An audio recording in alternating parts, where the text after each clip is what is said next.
Buenas tardes a todos. Bienvenidos a esta casa que en realidad no vienen a esta casa, sino vienen a la casa de Aspen.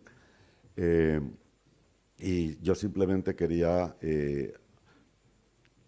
alegrarme de la idea de Aspen de contar hoy con David Brooks, y que creo que es una magnífica iniciativa y probablemente con una visión pues algo fuera del estereotipo de los liberales y los conservadores, porque bueno, son los conservadores pero en medios liberales, porque creo que es una visión algo distinta, no solo su labor como periodista, también su labor como profesor en la universidad, en Yale, en ciencia política, y también como autor de libros y algunos con títulos muy sugerentes como Bobos in Paradise y también otro Values and People and Generational Challenges que es the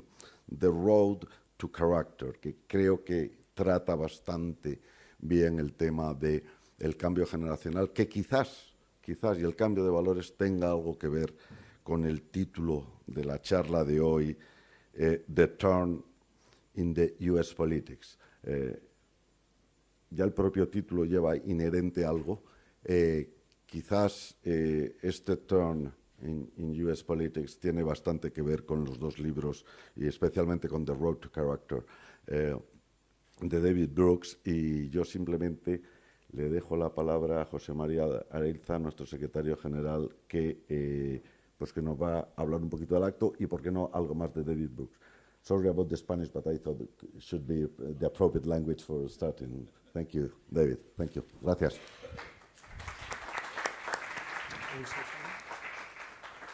Muchísimas gracias, José María. Thank you very much. José María is a very dear trustee of Aspen España.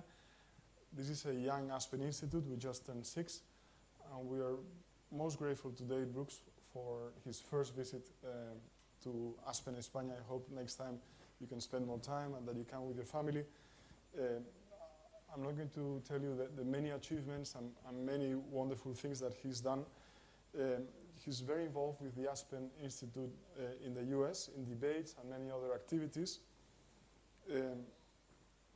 He not only helps us understand politics or the end of politics as we used to know it, but also cultural trends and beliefs in US society.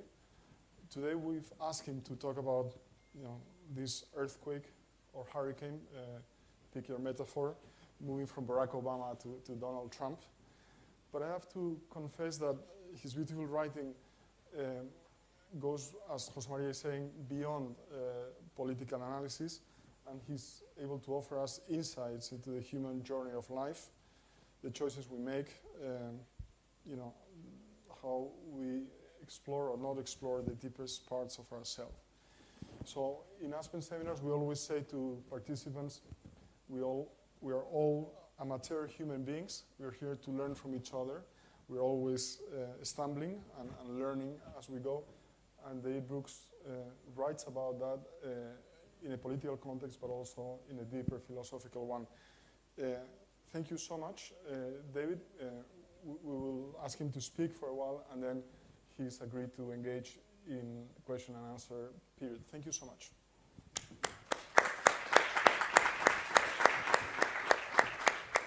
Thank you, Jose. It's good to be back here in Madrid. The last time I was here, I came for a rock concert to see one of my locals, to see Bruce Springsteen.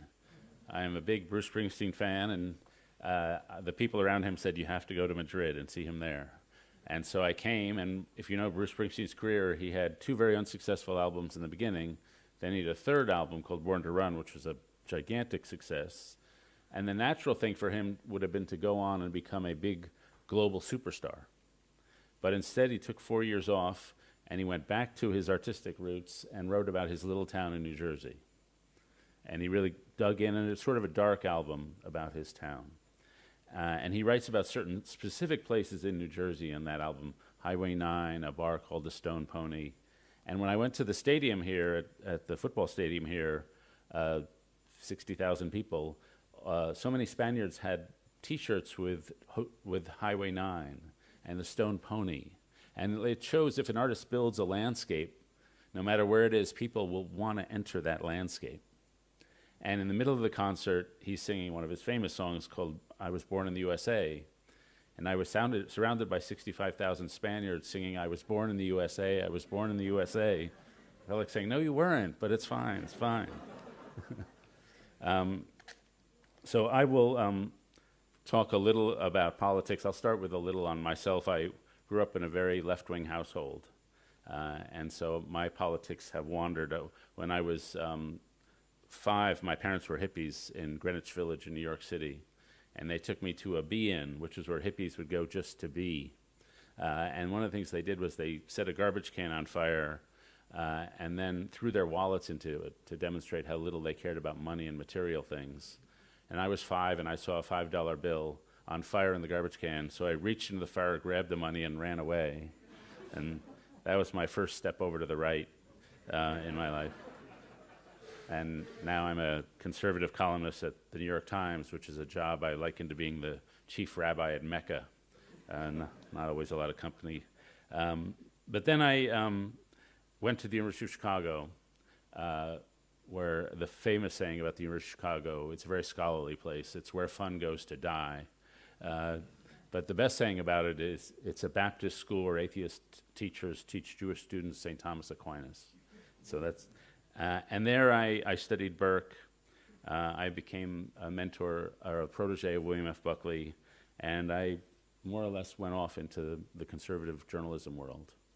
And so was in that world until recently when I got kicked out of it by events.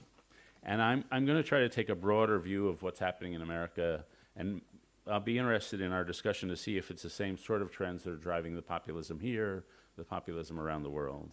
And I'm motivated this week because last week I had 2 meetings back to back. The first was with Steve Bannon, who's Donald Trump's chief ideologist. And it was like going to see Lenin in 1905. He had a long historical theory of how he came to be where he was, from Andrew Jackson to Pat Buchanan to Sarah Palin.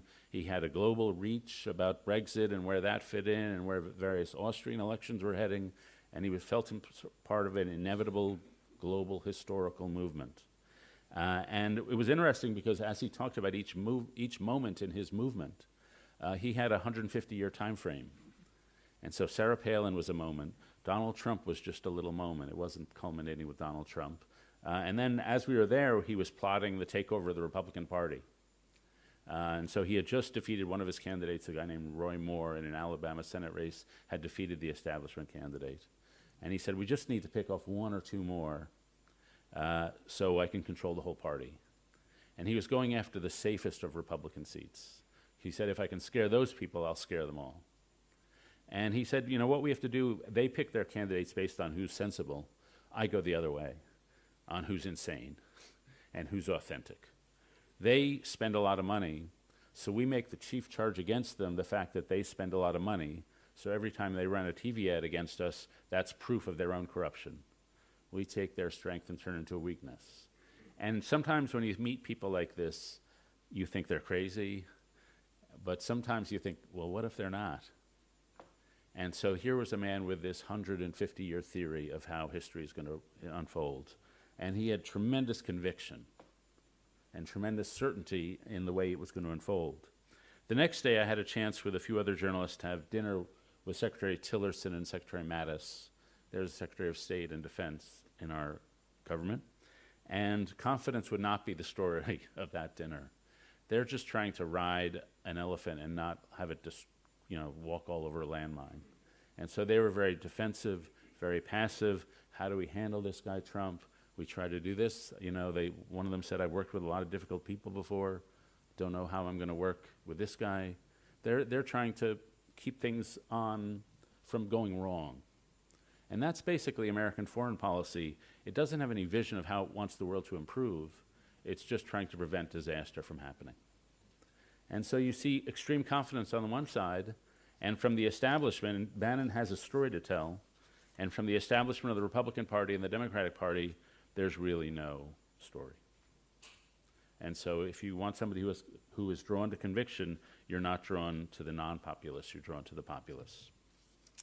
And I thought I'd give my story of what I think is happening just in a few minutes. And I'm going to talk about 3 historical eras. I believe in progress. But progress doesn't move in a straight line. You have an innovation and you sort of ratchet up, and then that innovation breaks with reality, it fails. And you have a period of turmoil, and then you have, because of human ingenuity, you have another innovation. So I generally believe history moves in stepladder. It has bumpy periods as paradigm shifts, but it moves upwards. And so I think each culture is an answer to the problems of its moment. And I'll talk in my country, but I think it's at least across the West. And the first was a culture between 1945 and 1968. And this was the culture that survived World War II and World War I and the Great Depression. And I read about it in my last book. It's a culture of authority, of the saying could be, we're in it together. And it's a culture of great humility. The story I tell in my book, I was driving home and I was listening to an old radio broadcast, which they play on our public broadcast. And the show was called Command Performance. And Command Performance was a variety show that went out to the American troops in World War II. And I happened to hear the show that was broadcast live on the day the Japanese announced their surrender. And Bing Crosby, who was the host, got out there and said, we just learned hours ago we've won the war. But I guess at a moment like this, we don't feel too proud. We're just humbled and glad we got through it. And I was struck by the tone of intense humility, even at a moment of great national crisis. And then I went into my home, I turned on an American football game, quarterback throws a pass to a wide receiver who's tackled after a 2-yard gain. And the defensive player does what all defensive players do after moments of supreme achievement. He does a dance in honor of himself. And it occurred to me I'd seen a bigger self-puffing victory dance after a 2-yard gain than I'd heard after listening to World War II. And that symbolized for me a shift in culture from a culture of self-effacement that says, I'm no better than anybody, but nobody's better than me, to a culture of achievement, which says, look at me, I'm special. And when I first started covering politics, one of the guys I covered was George H.W. Bush, the first President Bush, and he hated talking about himself. And his campaign staff, they would say, you're running for president, you have to talk about yourself. So they put a paragraph in the speech, and he'd read it, and his mother was still alive, and she called him and said, George, you're talking about yourself. And so he would cut it all out. Because that was the culture. You did not talk about yourself. But it did have a great moral ethos. And the moral ethos was what I described in that book, that the way you build character, the people I describe in the book are people who are pathetic at age 20 and amazing at age 70. And what they did was they combated their own sin, their own weakness. They said, what's my big weakness? And they spent their entire lives combating that thing. And so for Dwight Eisenhower, it was the temper. He was an angry, sour man. But he presented as a leader cheerfulness and optimism, but he made that up. He faked that. And so one of the devices he had, he would hate people. And in the middle of the night, he'd write down names, lists of all the people he hated. And then he'd rip it up and throw it in the trash, just as a way to purge his hatred. And so in that culture, the central drama of life was the belief that we are splendidly endowed, but also deeply broken. And the central drama of life is the inner conflict with oneself. And that was, in some ways, a very humble and a very beautiful ethos. To me, humility is not thinking lowly of yourself. It's radical self-honesty from a position of other-centeredness. It's the ability to step outside yourself and see your strengths and your weaknesses, and be humble of that. Now, that was a great culture, but it had some problems. It was too conformist. It was emotionally cold. Fathers were often, they could not express their love for their own children. It was boring. The food in the 1950s, at least in America, was more boring than you can possibly imagine. But most importantly, it tolerated racism and sexism. And it was inappropriate for a culture that was going to, where everyone was going to have equal dignity, and everyone was going to be creative. And so we had a moment of pivot in the late 60s, and we got a new culture. And that was the culture of the hippies, what I wrote about in my first book, The Culture of the Bobos, which are people who took 60s values and 90s money. And so, I don't know if you have it here, we have these grocery stores in the US called Whole Foods and Trader Joe's, which are progressive grocery stores where all the cashiers look like they're on loan from Amnesty International. They're all got dreadlocks, all the right tattoos. My favorite section of the Trader Joe's is the snack food section. They can't have pretzels and potato chips, that would be too much corporate. So they have these seaweed-based snacks. In my household, we buy this thing called Veggie Booty with Kale, which is for kids who come home and say, Mom, I want a snack that'll help prevent colon rectal cancer. Can you buy me one of those? And so that's sort of the culture. It's sort of progressive, but highly achievement-oriented. And that's the culture of the American educated class. And that created a lot of creativity. We got the information age economy out of it. We got Amazon, we got Microsoft, we got Apple, products of that culture. And it created, at least for the educated, a pretty great life. Where I live in an upper middle class suburb, and when you go to the elementary school, the kids, the third graders who are 6 or 7, they come out, they're ready for Harvard. And they come out and they've got these 80-pound backpacks on their backs. So if the wind blows them over, they're like beetles sort of stuck there on the ground. And these cars drive up to pick them up, and they're luxury cars, but only of a certain kind. They're usually Audis and Saabs and Volvos, because in a progressive suburb, it's okay to have a luxury car so long as it comes from a country hostile to U.S. foreign policy. That's fine.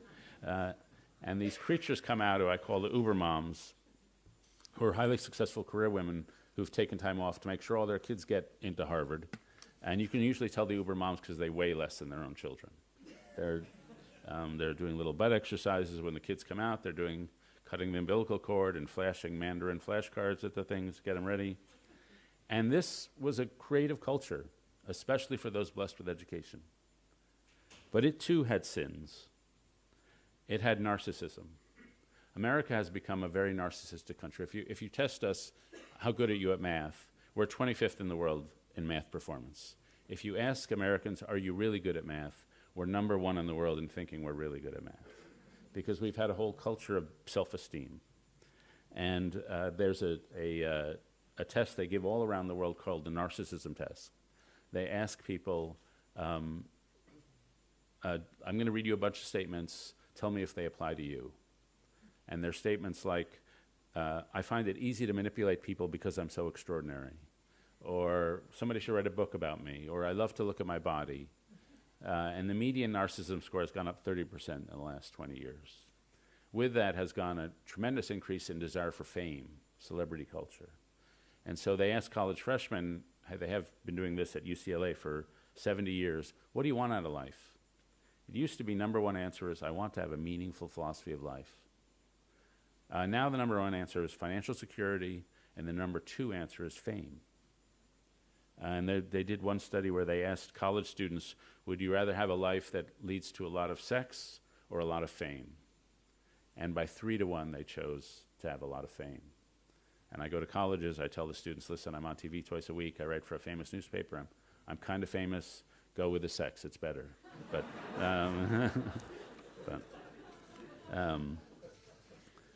But this culture was, if the first culture where the slogan could be, we're in this together, the slogan from '68 to the present was, I'm free to be myself. A very individualistic culture. Individualism of the left, social liberalism, individual of the right, economic freedom. And it became very atomized and individualistic. And so if you wanted my one-word description of what's wrong with America right now, it's a crisis of social solidarity. We are too divided and too lonely. There's an epidemic of loneliness. I wrote about 20 columns in 2015 with the following theme: Donald Trump will not get the Republican nomination. And I was wrong. And I work in DC, I spend a lot of time in New York, and I teach at Yale. So how could I be out of touch with America? So I spent the next 18 months really reintroducing myself in Trump voters. And what you find is intense levels of distrust. Not only distrust of government, but distrust of neighbors. Everyone has a betrayal story. And if you ask people 50 years ago, do you trust the people you work with or the people in your neighborhood? It used to be 60% would say, yeah, I trust the people around me. Now it's 39% and only 19% of millennials. So great stories of distrust. Second, a lot of solitude. People are much more likely to live alone. In a generation ago, only 8% of Americans lived alone. Now 28% live alone. Decline in marriage. The majority of kids born to women under 30 are born to a single-parent household. Decline in the number of friends. The number of people who say they have 5 or 6 close confidants with whom they can talk about anything, that number has dropped in half over the last 30 years. The number of Americans over 45 who suffer from chronic loneliness is 35%. The fastest growing religious group is non-affiliated. The fastest growing political group is non-affiliated. There's been an epic rise in suicide. And suicide is a proxy, as we know from Emil Durkheim, for loneliness. And an epic rise in opiate use.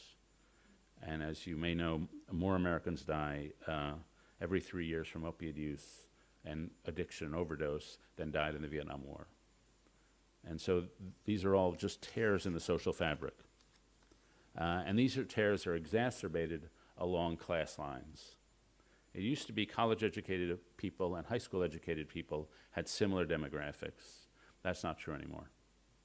Now, college-educated people are much more likely to get married, much more likely to vote, much less likely to be obese. The average college-educated parent in the U.S. spend $5,300 per kid per year just on extracurricular activities, on oboe practice, on SAT prep, on sports.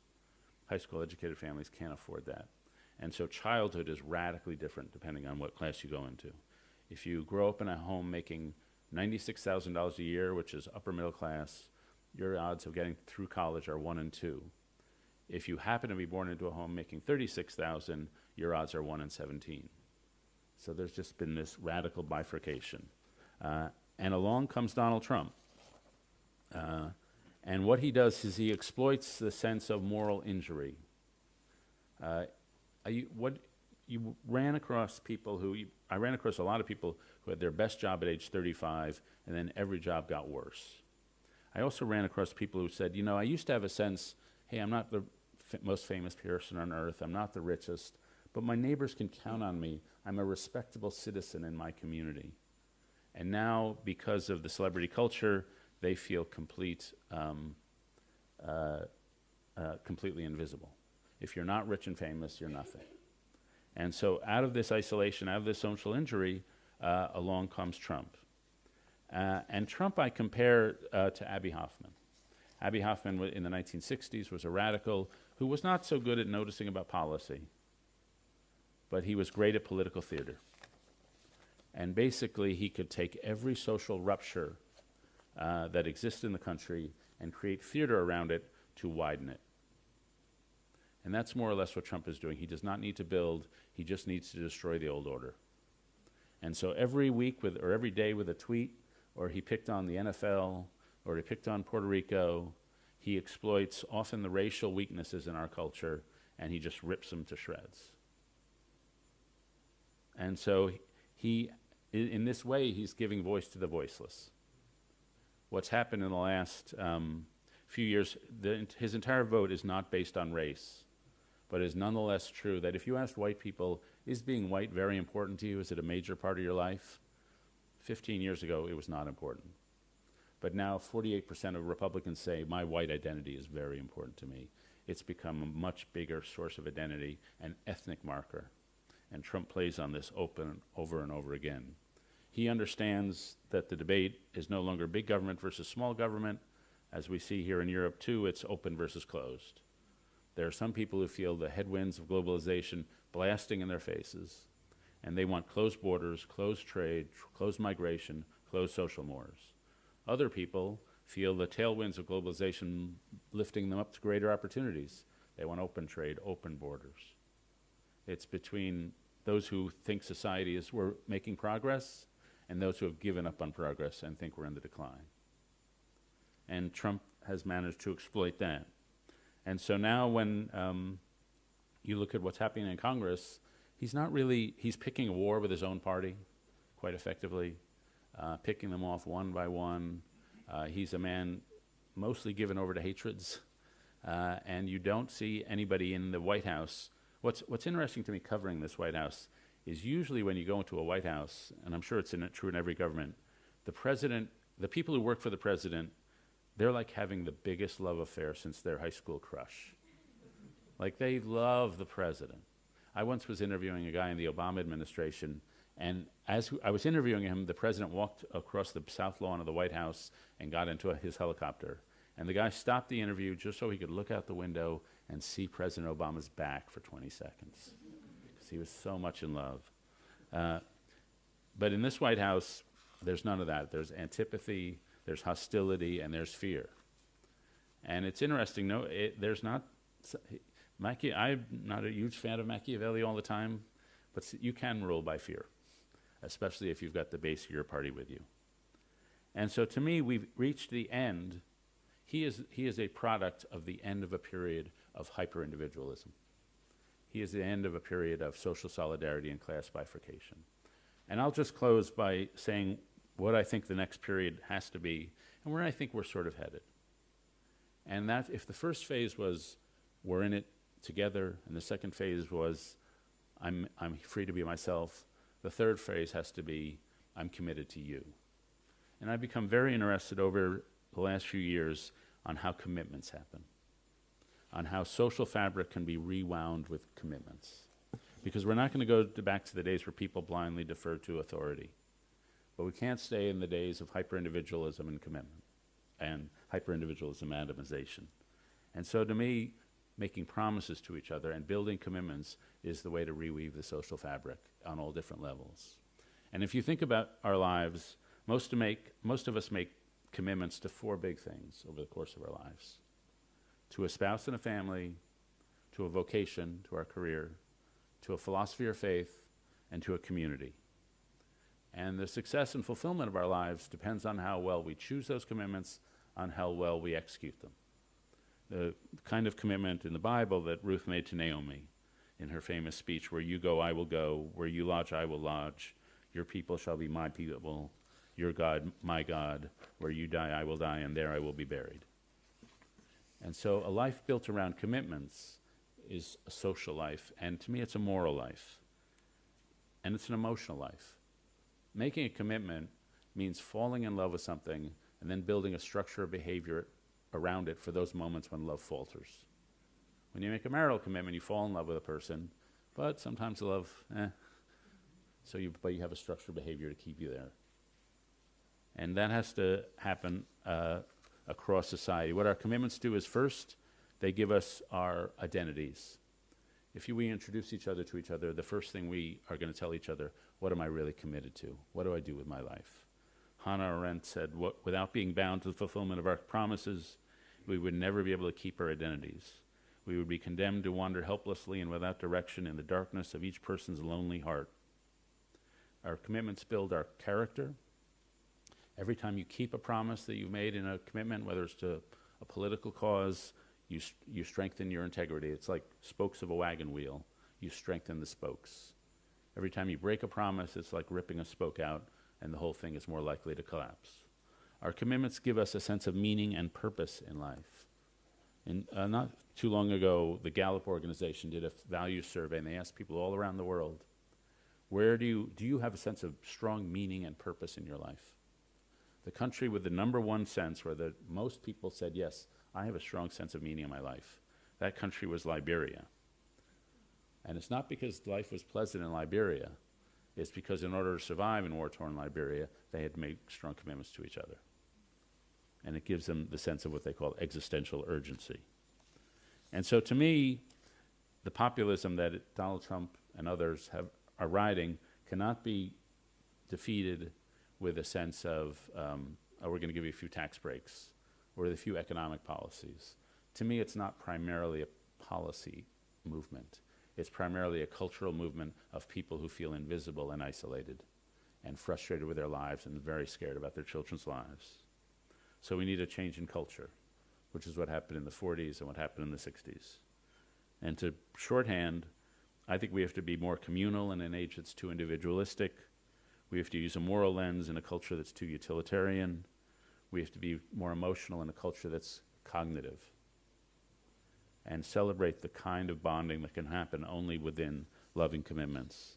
There's a great book by a guy named Louis de Bernier, Captain Corelli's Mandolin, if anybody's read it. And in the beginning of it, he has a beautiful passage, which I'm looking for right now. I'm not going to find it. I'll do it by memory if I can. A beautiful passage where there's an old guy talking to his daughter, and he's talking about his marriage to his late wife. And he says, love is not something you wander into, it's just a fortunate accident. Your mother and I had it. As the years went by, our roots grew together underground. And so when all the pretty blossoms had fallen from our branches, we discovered that we were one tree and not two. And it's a beautiful statement of what a commitment does, of finally weaving a couple together, weaving a community together, and eventually a nation together. America used to have a strong national story, and it was an exodus story. We fled oppression, we wandered through the wilderness, we created a land of milk and honey. That story has been forgotten, and now we have rival stories. We have a libertarian story that we're all lone individualists, free from government. We have the Silicon Valley tech story, which is we're all disruptors in a global economy. We have a multicultural story, which is I'm part of my subgroup, and whichever group has the most victimhood, we're the most prestigious. And then Donald Trump came in with a story which I think of as a Russian story, which is the virtue of America is in the heartland and in the peasants. And the peasants are under attack from the outsiders, the elitists, the foreigners. But we've lost that sense of national story. And when you rebuild the commitment and rebuild a community, I think you begin to reweave people's lives. And I'll just close with one story that happened to a friend of mine. His name is Rod. He lives in northern Louisiana in a very small town with about 800 people. And he had a sister named Ruthie. And Ruthie was a teacher, and she's one of these people, I meet him about once a month, who just radiates a golden light. Just joyous person. And she was a teacher, and unfortunately she died of cancer at about age 42 and age 43. And there were only 800 people in her town, but there were 1,600 people at her funeral because she touched so many lives. And she loved to go barefoot, so her husband was a fireman. The fireman carried her casket to the grave barefoot. And one of the things she would do for the community was on Christmas Eve, she would light a lamp, candles, and put them on every grave in the gravestone in the cemetery, because she wanted the dead to be remembered on Christmas. And she happened to die just before Christmas.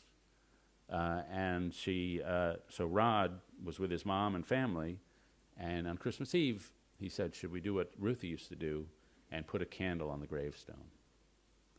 And his mom said, in most years I'd love to do that, but this year it's just too tough. It's too emotionally hard to do it. She just died.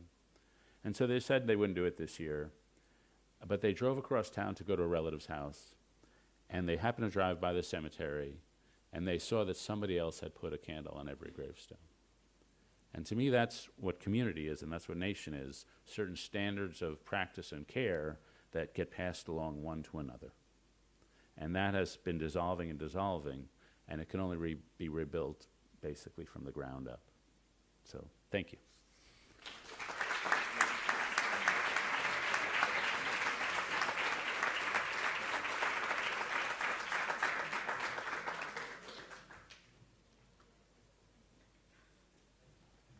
Thank you, David, for this wonderful presentation that has made us think a lot about both the US but also politics in Europe in many ways, including in our country.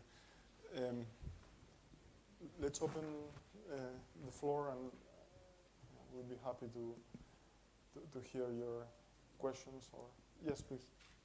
Do you mind introducing yourself?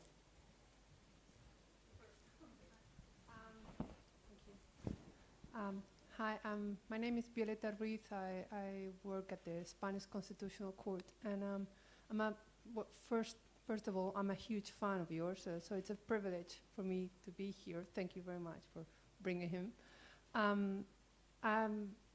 I wish you would stay around and help us in the situation that we're in. You know, probably, of course, this is our Brexit. And we do have some of the characters, in my opinion at least, that do resemble Donald Trump, only with different name. I wonder, I don't know if you would like to give your opinion, but thinking about the US, and I have family there, and Spain, I think in our case, it's just that we never got to actually build our sense of nation. So when you say to someone, well, I'm a patriot because I feel that Spain has actually done remarkable things. Seen as how we were in 1975, no one really gave a dime for us, and where we are now, comparing ourselves with other rich nations as if we were part of the club, which we are. So I wonder, did we never manage to build our own relato, our own story, or at some point, because that's exactly what's going on. We have the separatist group in Catalonia that has grown, and they now are about 40 or 45% of the people, and the rest, the majority of Catalonians that are not separatist, and the rest of Spain, we're not really united. We don't have a strong united conviction as they are. And it is very telling that some of the structure of the separatist movement is based on numbers, which are on data that is completely bogus. The same way that the Brexit had this red buses with the money that they were shipping to Europe, but it doesn't make a difference. The fact that the numbers are completely out of reality, and you can see that, and you can read about that. It's not really making a difference at all. So what is your take, and would you maybe stick around for a week or so and help us out? Well, you all know the situation here a million times better than me. One thing that's maybe is accurate, I lived here in the 1990s during the Maastricht Treaty. I lived in Brussels. And one of the things that struck me then, when that happened, there was great predictions that the regions would take over from the nation states. People would make the case, I don't know if you can hear me. Okay, there we go, I'm green. People made the case that, especially the powerful regions, the nation state was the wrong level upon which to govern. It was either going to be the European level or the regional level. This strikes me as a little different in feel than back in 1992 and 93.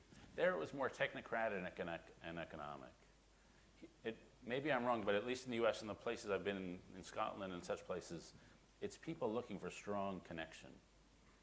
And they're looking for some sense of group that feels real to them, that feels passionate to them.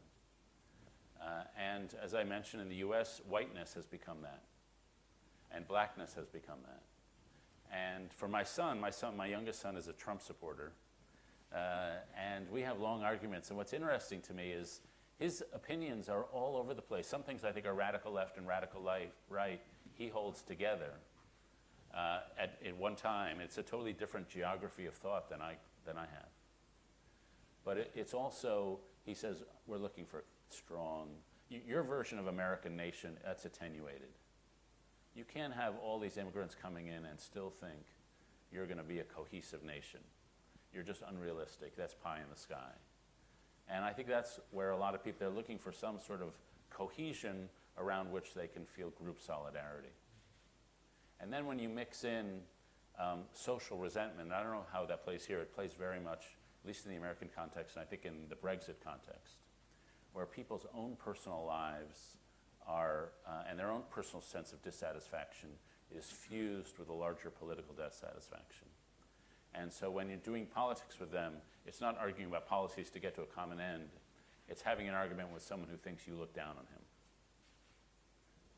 And so that's what makes it. And then in search of these new identities, politics becomes ethnicity. Being a member of a party becomes like being a member of your ethnic group. And that makes compromise dishonorable.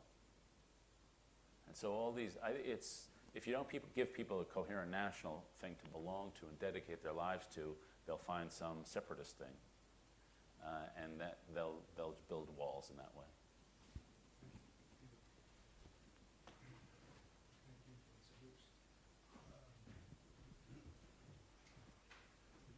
Do you mind introducing yourself? Yes, I'm Fidel Sendagorta. I'm a Spanish diplomat and currently director for North America and Asia at the Spanish Ministry of Foreign Affairs. I followed with great interest your presentation, and I was wondering while you were talking, you show a lot of empathy for the people who vote for Trump, who can feel lonely and a bit lost and looking for connections and warmth, but at the same time, these people are insulting others who feel they're the inferiors, or the Mexicans or blacks or whatever. So it's this increasing hate that worries all of us, not only what's in the States, but what's happening in our own countries, in Europe, in Spain.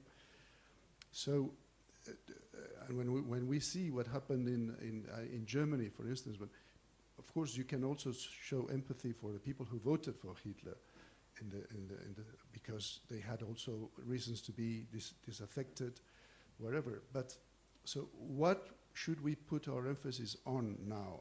On fighting, or on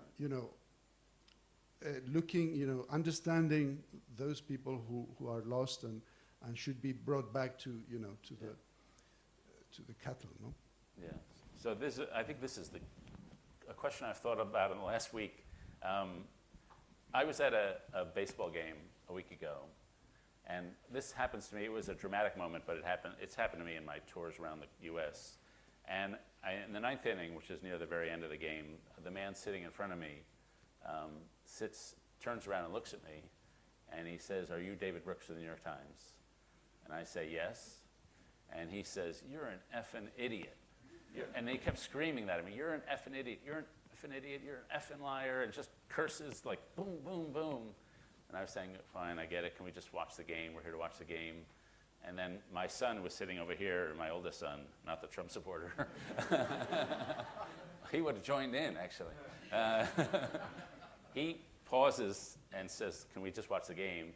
And the guy says, "Do you know who that is? That man's an outrage. He said, I'm face to face with Satan." And my son said, "Well, that's my dad." And he said, "Well, you should be ashamed to have him as a dad. You should be ashamed."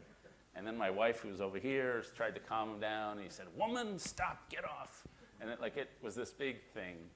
And so at moments like that, you don't want to be sympathetic. Your testosterone is up, and you want to hit back.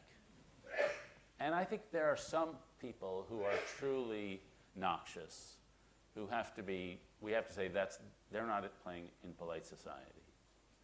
But for most of the people, my view is that Trump is the wrong answer to the right question. And their questions, that sense of, if you're living in a society where there's opiate everywhere, where there's suicide everywhere, for middle-aged men with a high school degree in the United States, their life expectancy is going down. So to me, that's legitimate. And the only thing to do, maybe it's because I was at the Prado and Jesus is on my mind, but you have to love your enemies. I think this is an Aspen philosophy, that I don't think there's any way to win this through counterattack and through insult. Because I think so much of what's at stake here is, especially on their side, on our side it's smug complacency. And on their side it's injured amor proprio, injured pride. And the only way you break that cycle is through humility, dialogue, and loving people who are hard to love. And I just don't see, I don't see how a political war is going to defeat what is essentially a social problem.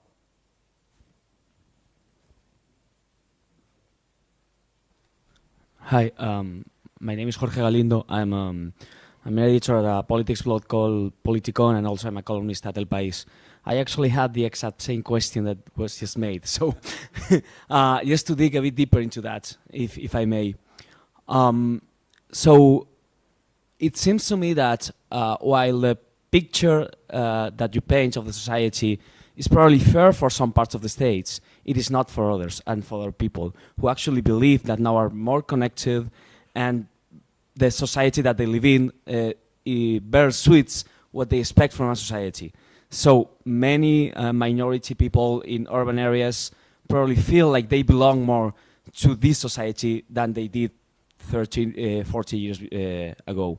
So you were now saying that, well, maybe we shouldn't solve a social problem through a political war. But I actually wonder if there's any other way to do it. Because in the end, we're talking about losers and winners of a certain new cultural arrangement. Yeah. So how can we avoid having losers? Is it even possible? Yeah. No, I do think about that. The people who are the winners are those who are helped with by the information economy. They have certain family backgrounds which enable them to get in college. They have certain IQs. They have skill with words. I was in West Virginia sometime in the last 2 years, and I ran into a woman who was about 60, and she said, you know, my mom, who was 93, died a few months ago, and tonight we're having a memorial service for her. But I'm glad to be Catholic, because since I'm Catholic, we don't have to give a eulogy. The priest does all that. And she said, I'm really grateful for that because we're not word people. And that phrase, that we're not word people, struck me, because most of us in this room are probably pretty good with words. And so do you cast off people like, and so she's living in a rural part of the country that really is falling apart. And do you cast them off, or do you somehow think of ways to include them in? And I just think, whatever their views on this or that, a nation isn't a nation unless it's a nation for everybody. And unless we reach out through both economic policy and maybe with some sense of penance.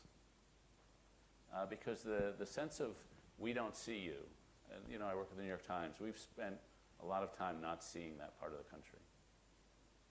And I think that was, you know, and you have to understand, well, you had a civil war more recently than we did, but that's in the back of everybody's mind.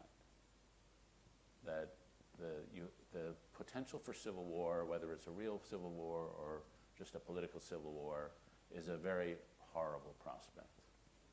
And just one thing on you mentioned African Americans in the cities. To my mind, the lives of African Americans in the cities like Chicago and Philadelphia and Detroit is better than it was 30 or 40 years ago. But if you look at the survey data, that's not how they feel. That the levels of optimism and the levels of dislocation and the sensitivity to structural racism feels higher now than ever before. And we have a famous writer, our most famous African-American writer now is a guy named Ta-Nehisi Coates. And his argument is that America is hopeless, that the racism that is structural will never go away. And what he reflects is the same ultimate pessimism as you see on the populist right. And what he reflects is the same idea that ethnicity, my race, is my essence.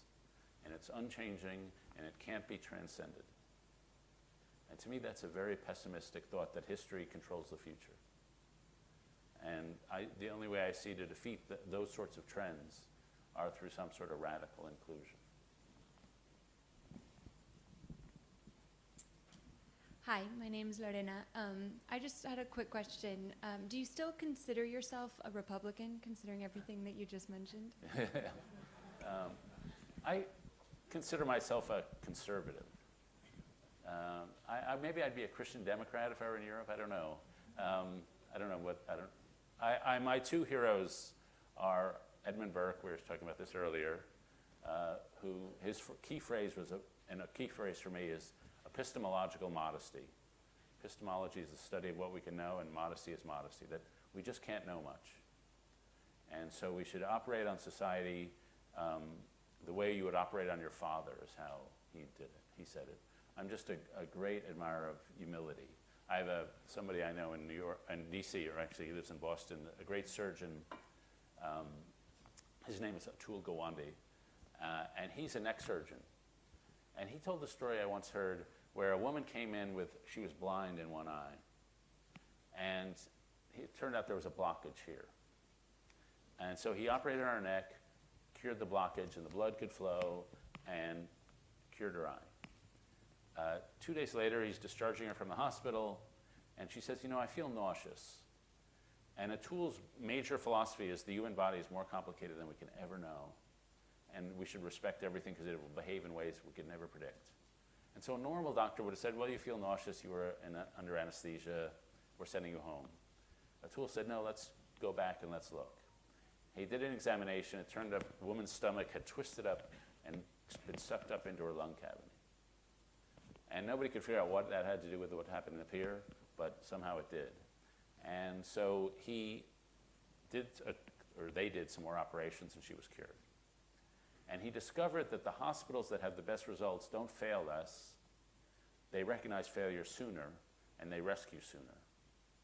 And to me, that's a good philosophy of life, that change should be constant, gradual, but incremental. And so I'm a conservative. And then I'm also you can't just be a Burkean if you're American, you have to have an American. And so for me, it's Alexander Hamilton, who's a Latino hip-hop star. Now, he believed in social mobility. And my shorthand, I don't know what the political alignments here is, but we have two parties, but we have three political movements in the US. There's a left-wing movement that believes in using government to enhance equality. There's a conservative movement that believes in reducing government to enhance freedom.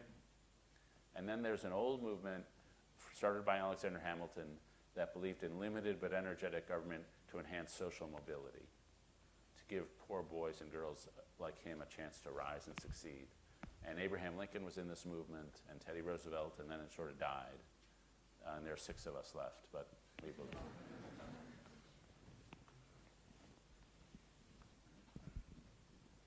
Hello, my name is Andres Miguel Rondon. I'm a Venezuelan writer. I've worked for Washington Post and The Atlantic, and I was very excited to hear what you were saying, especially about identity and how that makes a lot of difference to people. But I'm particularly concerned with an old theory by Carl Schmitt, that your identity is based on who your enemy is.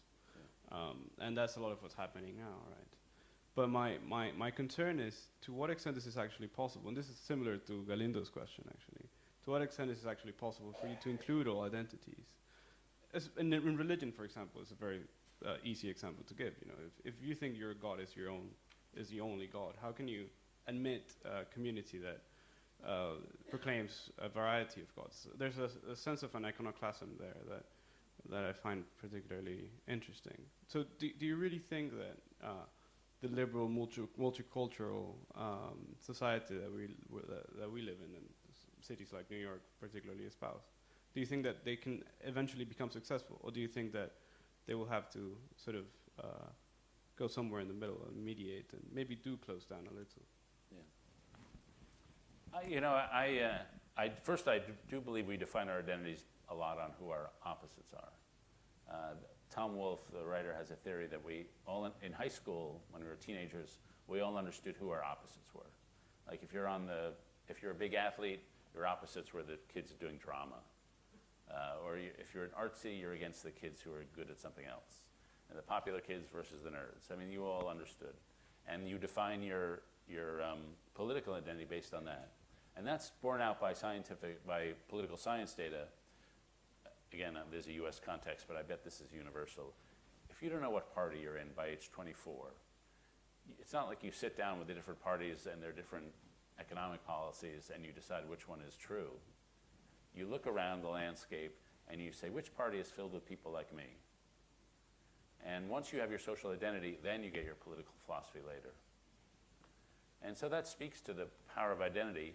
But I would say you can't, if we approach each other as reds and blues in our context or whatever, then we're not going to have a merging of conversation. But we can create third identities. And we used to have, in the US, we used to have a universal draft. And I work with a man on TV named Mark Shields, a South Boston Irish Catholic. And the first time he met a black guy, he was showering with him in the Marine Corps. And so we no longer have any of those kind of unifying things. If we got invaded by Canada, we would unite. But so we need to have some sort of project to do things together.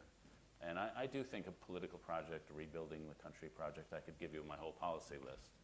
But you need to have some common project to redefine an America which has 45 million people born outside America now in our country. We're at a high immigration period. And that's part of what's causing all this strain. And here I will say something specifically American. We always thought of ourselves as the universal nation. We were the one nation in the world where the whole world would come together. That was our definition. And if we lose that, we've lost something very precious about just the unique history of being a new country.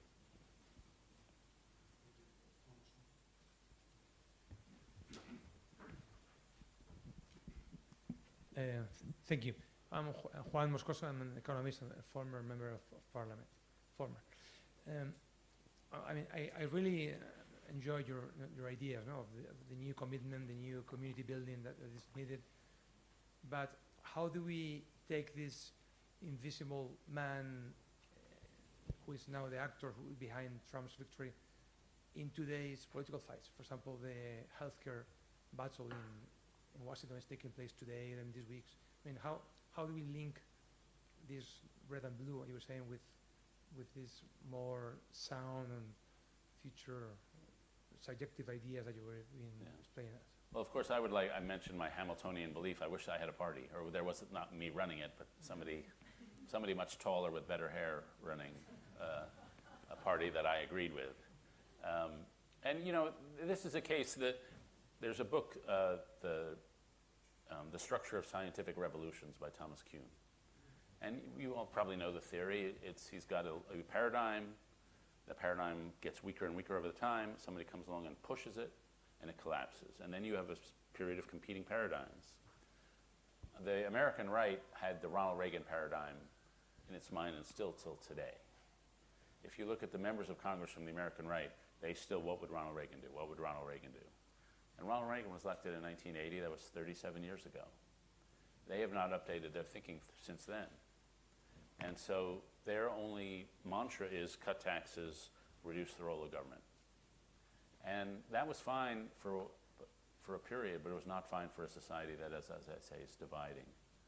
And so to me, what the Republicans should be standing for, which I think would be a plausible position, is yes, we agree with you Democrats, healthcare is a universal right.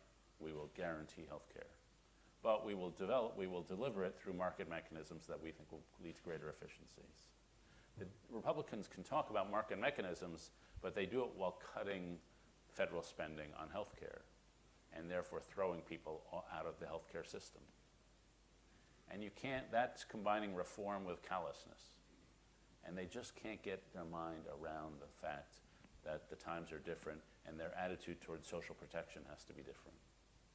And so it's just a mental blockage. And they say intellectual history moves forward in a hearse. And it may take a new generation of leaders that's able to think in different terms about government. But the one of the reasons Trump rose so fast is because the Republican establishment has lost all ideas and is repeating stale old stories. Hi, my name is Christina. I work for the World Economic Forum. I think we still live in a very unequal society in terms of gender equality. And I think, what do you think about the role of women in politics? Do you think more female leaders are needed in order to create some more new values and a strong sense of community in the United States?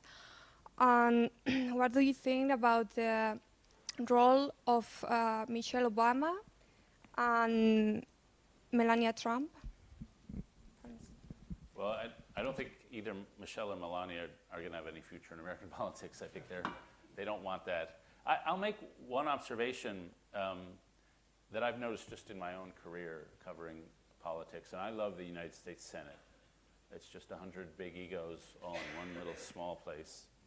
And there was a first generation of women who were elected probably in the 1970s. And they were the pioneering generation. And they tended to be extremely tough in sort of the Margaret Thatcher mold. And they tended to be extremely hard on their staff because they were tough. And so they would run through staff very quickly. But I think they had to be like that because they were like cracking through ice. And then there's a subsequent generation, now women in their 40s, who are, there are probably now 10 senators in this group, this age group, 40-year-old women. And what strikes me is they're not like senators of any type that I'd seen before. They're not pompous, they're not egotistical, they don't travel with a whole flurry of aides like Gladys Knight and the Pips walking behind her. They are very down to earth, almost aggressively down to earth. There's a woman from Minnesota named Amy Klobuchar, senator from Minnesota, and she's just very normal, which is unusual. I remember I was flying, this story I'll tell. I was flying back from Minnesota, Washington, and I was seated in the first class cabin of the plane, and she happened to be seated next to me. And when the plane took off and headed toward DC, she did what politicians do. She went to the back of the plane to shake everybody's hand, to work the room. And when she came up, the flight attendant saw her coming up into first class and said, "I'm sorry, ma'am, you can't come up here." And so Amy Klobuchar looked at me like I'm going to vouch for her. And I said, "I've never seen this woman before in my life." And it was like, but I wouldn't ever have joked around like that with a normal senator. So I just noticed a generational change. There's a woman named Kirsten Gillibrand from New York who may run for president. And so I just noticed a normalization of what it's like to be a politician. Other than that, politically or any other way, I don't really notice vast differences between men and women. They're individuals, and they have the same mix of views and temperaments that I find anywhere. Sure.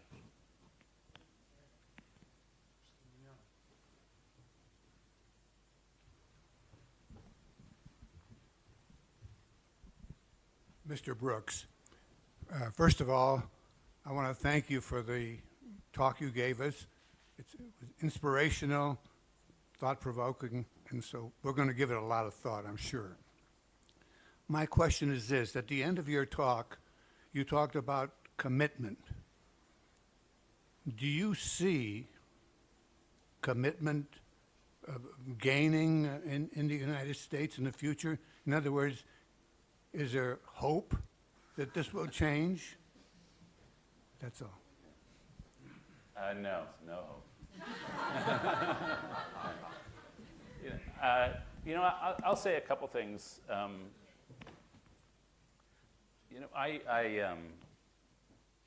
I teach at Yale. I only teach at schools I couldn't have gotten into. And what I find among not only my Yale students, but college students generally, is this tremendous spiritual hunger. They work so hard to get to where they are. And they're what I'm always impressed by, their ability to dominate classroom discussion while doing none of the reading. They're really good at that. And yet they've had to jump through so many hoops to get where they are. They really have no idea why they're doing it. And what I notice in my students is they get out of university, they get a job on Wall Street or wherever, and then they have one career setback, and they utterly collapse. They have a crisis. And I see this with when they have romantic breakups and when they have financial breakups. And I've come to call it the telos crisis. Telos is a sense of purpose and meaning in life. And Nietzsche says, he who has a why to live for can endure anyhow. He who has a why to live for can endure anyhow. If you know why you're doing it, you can take the setbacks.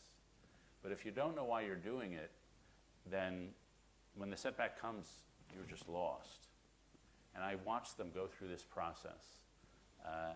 Another friend of mine who was a young man, he's probably 26, he was interviewing for a job, and at the end of the interview, he asked the interviewer a good question. And he turned to her and said, "What would you do if you weren't afraid?" And she broke down crying, because she wouldn't be in that job if she weren't afraid. She's afraid to leave the job. And so I see them going through this moment where they say, really, what am I doing here? And then parallel in people in the later half of life, we were sort of talking about this in the car, a switch turns on, and they really want to fill their life with purpose. And I find, I have this theory, I always have theories, I call it the two-mountain theory, that when you're young in life, you think you know what your mountain is. You're going to climb that mountain. That's going to be my mountain. I'm going to build a great career and a great family, and that's my mountain. I'm going to work on that mountain.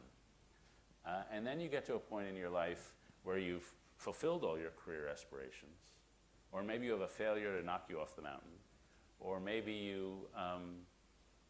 something bad happens to you, the death of a child or something bad. And then you get knocked down to the valley, and then you realize, well, actually that wasn't my mountain. I have a second mountain. And while the first mountain tends to be about building up your identity and your ego, making a difference in the world, your second mountain tends to be about pouring out yourself into things. And so I see, especially among people 50s, 60s, 70s, and 80s, people leaving behind one mountain and going on toward a mountain which is less about building the ego and more about surrendering and sacrificing the ego towards some sort of service, or sometimes it's a different career. Sometimes they go off to Tibet and join the Dalai Lama. But you see this shift. And so among these two groups, there are sort of two new life stages. Used to be people were married by 25, but now they're not married till 35. So there's a big stage before family. And then it used to be when you were 70, you were old. But now you're not old till you're 85 or 90. And so there's a lot of activity around these two phases. And I just see a lot of social ferment coming out of people in these two different groups. And that's what gives me hope.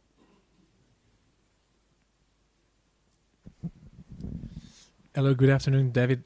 I would like to talk to you about education because I believe we kind of have a problem, right? It's like a falling system. So why is that happening?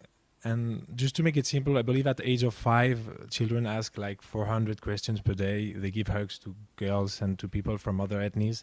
And then 10 years later, those same kids don't ask more questions. They are not curious anymore. Some of them treat girls like objects, which becomes like male chauvinism and everything. And we have cliches about people from other ethnies, no? So clearly our education system has a problem. And how can we solve it? And how can we make our politics kind of solve it? Because at the end, it's a 1 or 2 generation run, because you're not going to change everything through education in years. And politics are just interested in what's going to happen in the next few years in order to be re-elected, no? So, because we were talking about empathy, compassion, or more emotional, and we don't learn nothing about that at school, right? And so I really believe there is a lot of things to do. So I just wanted to know your point of view about that, if you really think it's a falling system, and what can we do to improve it? Yeah. You know, I as you said, I'm just a middle-aged white guy, so I'm not comfortable talking about emotion. I'll tell you one name-dropping story.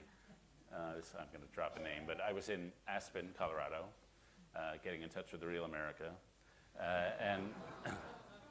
and I saw a bunch of Secret Service agents, security agents, and I wanted to know who they were protecting, and there was Bill Clinton. I saw Bill Clinton.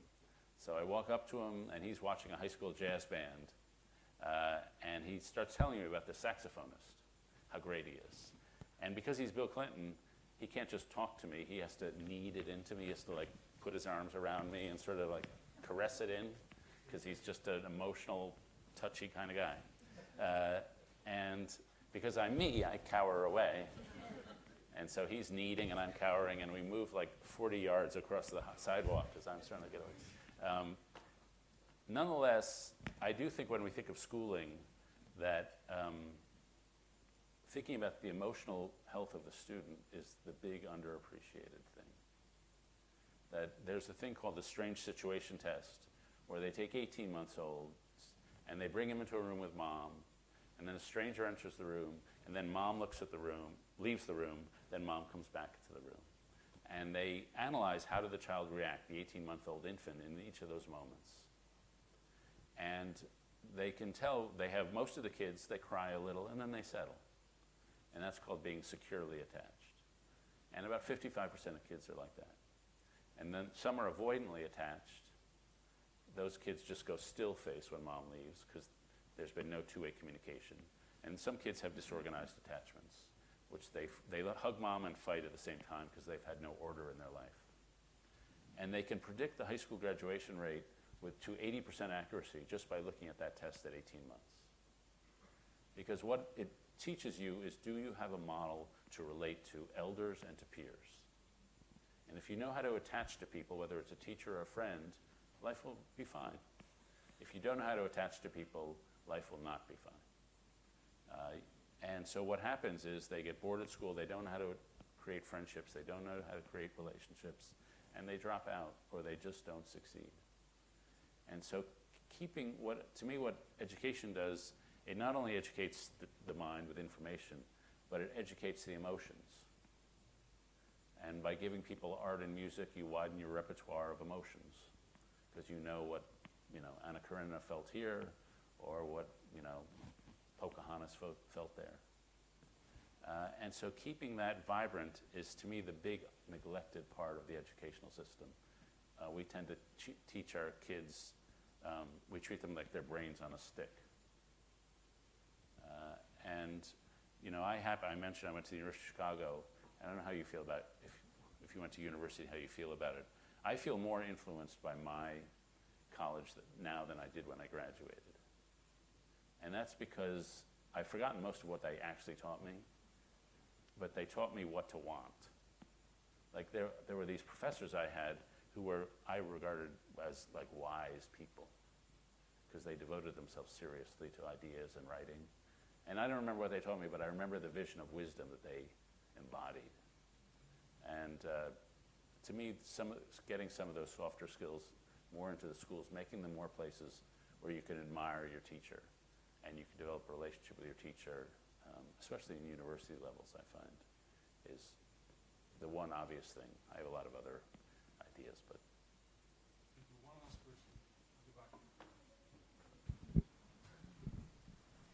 question. My name is Francisco Diaz. I really want to thank you for your speech here and for sharing your ideas with us here today. So, Mr. Brooks, you mentioned that you believe that progress comes in steps. So, obviously, in terms of racial progress, bringing Obama to the White House was a step forward. And then came Donald Trump with all the exploiting differences and bringing all those rivalries in terms of racial issues. So, and as you said, giving voice to the voiceless. And my question is, how can this turn happen from bringing Obama to the White House to then bringing Donald Trump there? What was the problem there? Were these voiceless people at home during the Obama election and re-election, or just like Obama was a bluff? What happened? Very good question. There's some theory is, I don't know if it's true in this country, in the U.S., and a lot of countries, we always elect the opposite of the person we just had. So if you've got somebody who is very cerebral, then the person you're going to elect next is going to be very instinctual. And George W. Bush was very instinctual, so we went for very cerebral in Barack Obama. Now we've gone to all instinct with Donald Trump. So there's that. But then there's the second thing that there are a lot of people who voted for Obama and Trump.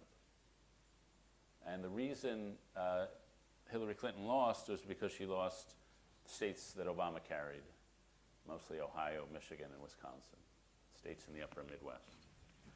And those were people who were disaffected with all parties and thought, well, they just want change.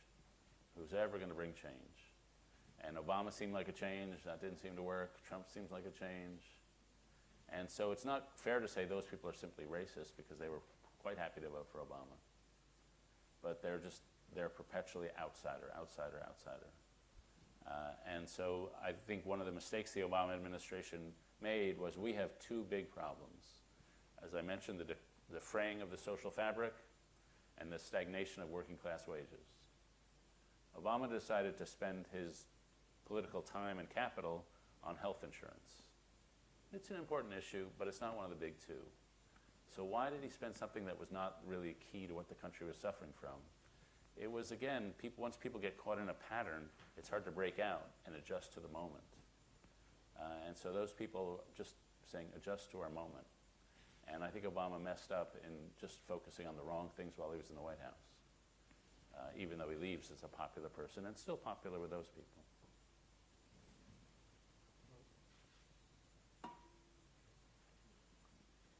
Thank you so much. We have to stop here. I would like to ask you something. Thank you for coming and what you've seen today. The way David Brooks has explored ideas, values, emotions, I think embodies beautifully what Aspen Institute is about. So please come to our activities, help us become better at it. And I would like to ask David Brooks to come back to Spain soon, bring his family. And I would like to ask you to give him a big round of applause.